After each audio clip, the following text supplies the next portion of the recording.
Asif Nazrul sir, আপনাকে এখানে বসিয়েছি আমরা।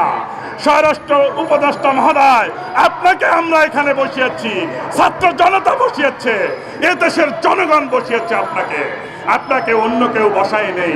শেখ হাসিনার দাবিদারি করার জন্য আপনাকে ওখানে বসানো হয় নাই। এখানে বসিয়েছে বাংলাদেশের জনগণের কথা বলার জন্য। আমরা জানতে চাই এই 2009 সালের 25 এবং 26শে ফেব্রুয়ারি বিচার কি আমাদের স্বরাষ্ট্র উপদেষ্টা মহোদয় করবেন কিনা, আইন উপদেষ্টা মহোদয় ওনাকে নির্দেশ দেবেন কিনা। আর যদি নির্দেশ আপনারা না দেন, আমাদের এই যে যারা এখানে আমাদেরকে ডাকিয়েছে তাদের নেতৃত্বেই ইনশাল্লাহ 18,500 মিলিয়ন যাবে।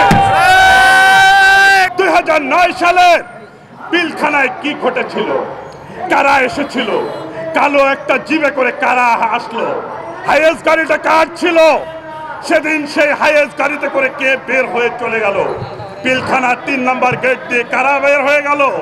আমরা জাতি আজকে আমরা ঐক্যবদ্ধ হয়ে জানতে চাই। আমরা কি জানতে পারি না? আমাদের প্রশ্ন হচ্ছে, আসিফ নজরুল স্যার, আপনাকে এখানে বসিয়েছি আমরা। স্বরাষ্ট্র উপদেষ্টা মহোদয়, আপনাকে আমরা এখানে বসিয়েছি। ছাত্র জনতা বসিয়েছে, এ দেশের জনগণ বসিয়েছে আপনাকে অন্য কেউ বসাই নেই। শেখ হাসিনার দাবিদারি করার জন্য আপনাকে ওখানে বসানো হয় নাই।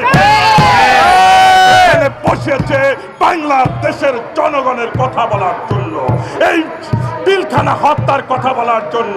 পিলখানায় এত অফিসার, দ্বিতীয় বিশ্বযুদ্ধের পরেও এত অফিসার মনে হয় মারা যায়নি, যা সেদিন সংগঠিত হয়েছে 2009 সালের 25শে ফেব্রুয়ারিতে। আমার চৌখোশ, আমার শ্রদ্ধাভাজন ছাড়েরা যেখানে হত্যা হয়েছে, সেটা কার ইন্ধনে হয়েছে? আমরা আবারও স্মরণ করে দিতে চাই, আমরা গুজরাটের কসাইকে স্মরণ করাই দিতে চাই। এই দেশকে একটা দেশকে আপনারা 2 ভাগে বিভক্ত করে ফেলেছেন এবং এখানে সেনাবাহিনী এবং বিডিআরকে মুখোমুখি অবস্থান করেছেন। কেন? আপনাদের উদ্দেশ্য কি ছিল? 18,500 বিডিআর এখনো বাহিরে আছে।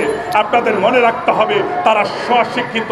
আপনারাই তাদেরকে প্রশিক্ষণ দিয়েছেন, প্রশিক্ষণ দিয়ে তাদেরকে আপনারা বাহিরে বের করে রেখেছেন। তারা কিন্তু এখনো শান্তশিষ্টভাবে অবস্থান করছে।